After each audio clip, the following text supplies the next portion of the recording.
I had to retake, and it looks like YouTube may be doing this to me again. I don't even know if you can hear me.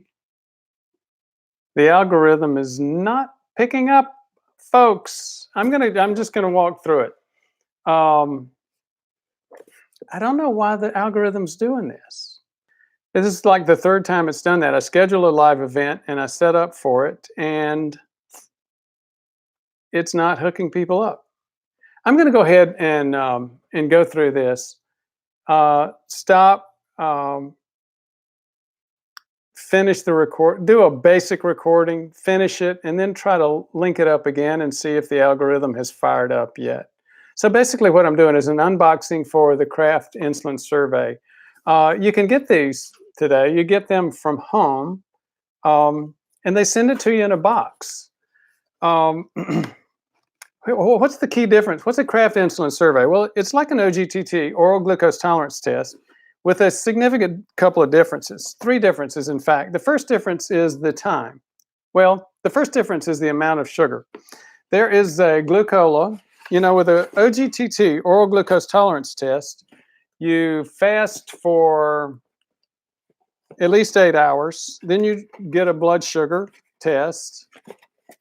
Then you drink a cola with 75 grams of sugar in it. Then you do a blood sugar at 1 hour and 2 hours to see how your body handles sugar. With the Kraft Insulin Survey, the first difference is it's a higher amount of sugar. It's 100 grams. Now, a lot of docs had said, "Oh, that test is rigged to fail." It's not rigged to fail. This is 100 grams is it 20 ounces of a soda, cola,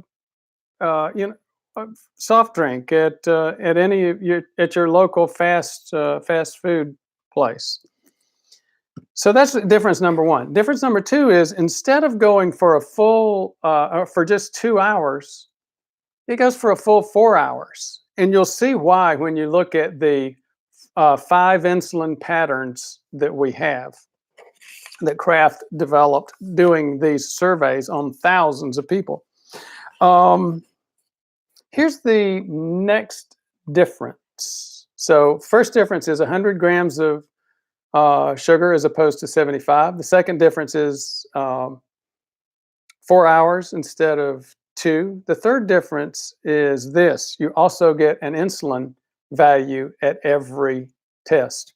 So what's critical here, and what's critical that's missing in an oral glucose tolerance test, is the insulin. So basal insulin, you want to be below 5. Most labs will say below 10. You want it below 5. The next thing is you don't want insulin to have to climb over 50 at any time. And you want it to come out early, within an hour, and start pushing that blood sugar, back down to below 100 by 2 hours. And again, these are all very important things to remember as you go through these systems and look at the actual insulin patterns for these tests. Now, what I have pulled out is an instruction sheet from the book. From the box. So the box has its own mailer, UPS envelope. It has the lab order, glucose tolerance tests, and glucose, 3 additional specimens, and 6 insulin specimens. About $200. It's not that expensive, but it's very, very helpful in terms of understanding your own insulin response. It has a mailer for the UPS packet. It has your own little gloves. It has hazardous specimen bags to put all this in for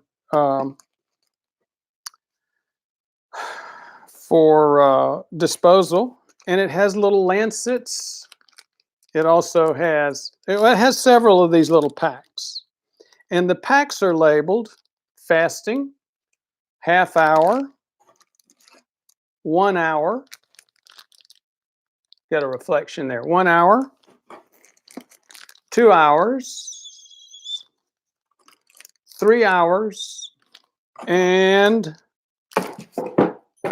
4 hours. And typical of my high production quality, I just dropped the box on the floor because there's nothing else left in it.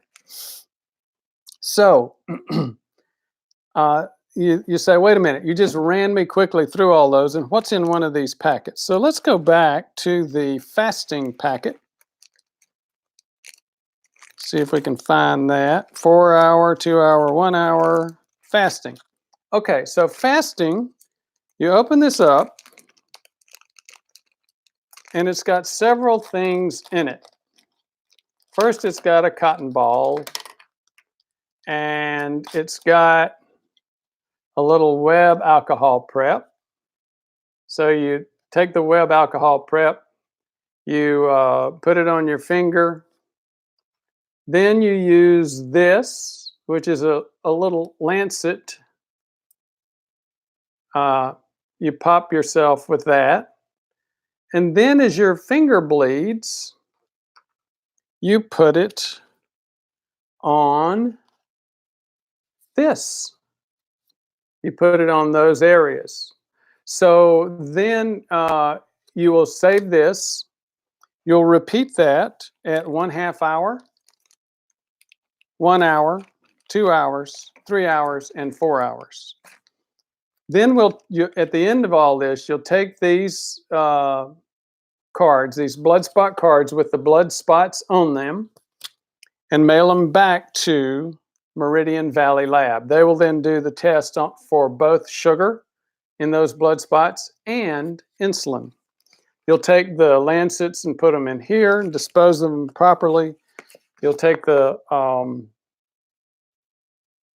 blood spots and put them in here and send them off to the lab. Now, what does all this tell us? First of all, before I go there, I'm going to do a quick plug for CIMT. I've spent a large portion of the day. For those of you who are interested in getting a CIMT, many people have asked, when are you going to do the CIMT Access Tour? We're getting ready. We're thinking about starting in LA in September. One of our group, David, is going to be out in LA, and Todd's going to send a couple of CIMT techs, so you'll be able to get one set up.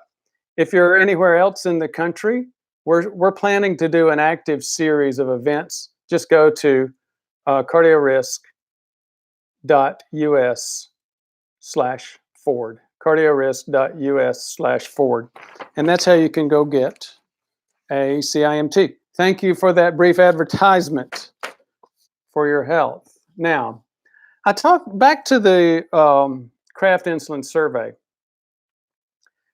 So here's the patterns. What happens with blood sugar is this.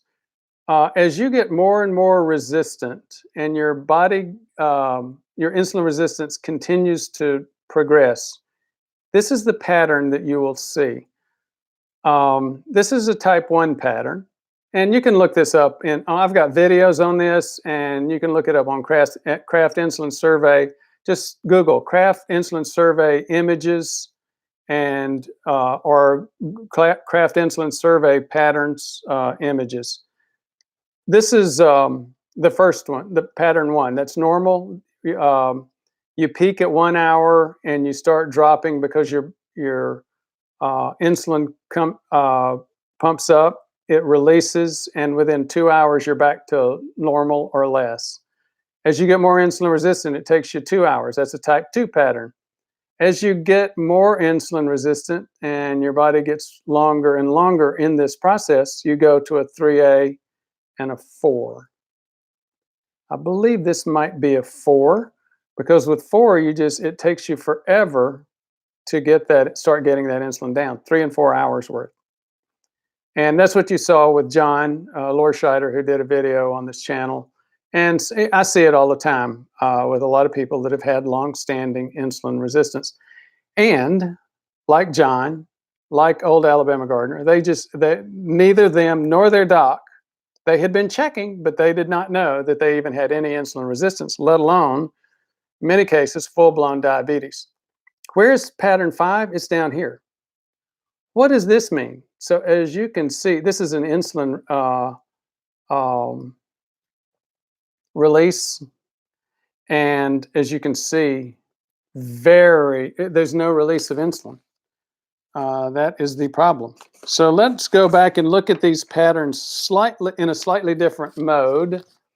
Pattern 1, this is the glucose value, and this is the insulin value. And that's what you want to see. A spike of both at 1 hour and back down to normal within about 2 hours. Pattern 2, it takes 2 hours to get there. Pattern 3, 3A, it starts to take 2 hours to get there. 3A, and then 4. Then pattern 5, where the glucose just skyrockets way up and takes forever to get down, and the insulin is just not being made. As you see in 1, 2, 3A, and 3, it's taking longer and longer to get that insulin made. And for those of you who think physiologically, there's 2 different components of an insulin reaction. The first is insulin that your body has already stored. And that's what's going on with these new ones, these level 1 patterns. As you get deeper into these patterns, you go into the second phase, and that is where the pancreas is making insulin in reaction to the blood sugar. So that's what we tend to see with folks that are more and more insulin resistant and have been there longer. This pattern 4, you see very high insulin as well. And again, this brings up a place where I don't agree with Jason Fung. I think Jason Fung is a great doc. I've had people say nasty things about him. It's YouTube. But I think he's doing a great service, and I agree with the vast majority of stuff that he talks about. But here's a couple of things that I don't agree with. The first one is this concept of caloric restriction. Caloric restriction, if you don't know it, is just basically day by day by day, every day, decreasing the amount of calories that you bring in. That keeps you thin and with a low BMI. He says that doesn't work. That's not true. I mean, Walter Longo is on the other end of that debate, and I clearly agree with Longo on that part. I don't agree with Longo on everything either. Longo says fasting is unsafe, and that's not true. Fasting is safe. We've been doing it for eons. And I know about hypoglycemic attacks. I've done a couple of videos on them. So they can be dangerous, but again, they're not killing people like heart attack and stroke, and being too fat are killing people. But back to the other thing that I disagree with about Jason Fung. One of my patients asked me this 2 days ago. He said, "What do you think about Jason Fung saying there's no such thing as insulin resistance? In other words, your cells are just full of sugar and your body can't push any more into them." I would say 2 things. Number one, look at those patterns. There's clearly insulin resistance in those patterns. You could look at those patterns and say, well, they're resistant to insulin because they can't push them in. You could say that supports Jason Fung's statement. But then the next thing I would say would be, okay, look at me. I've got a BMI of 21. Would you tell me that and I fast, and even in the middle of a 2 or 3 or 4 day fast, if I eat the wrong food, I get a blood spike. And then despite having insulin.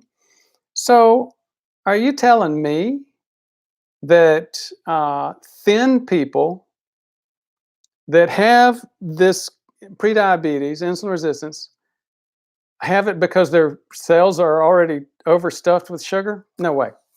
So anyway, again, I see that the algorithm has done it to me yet again.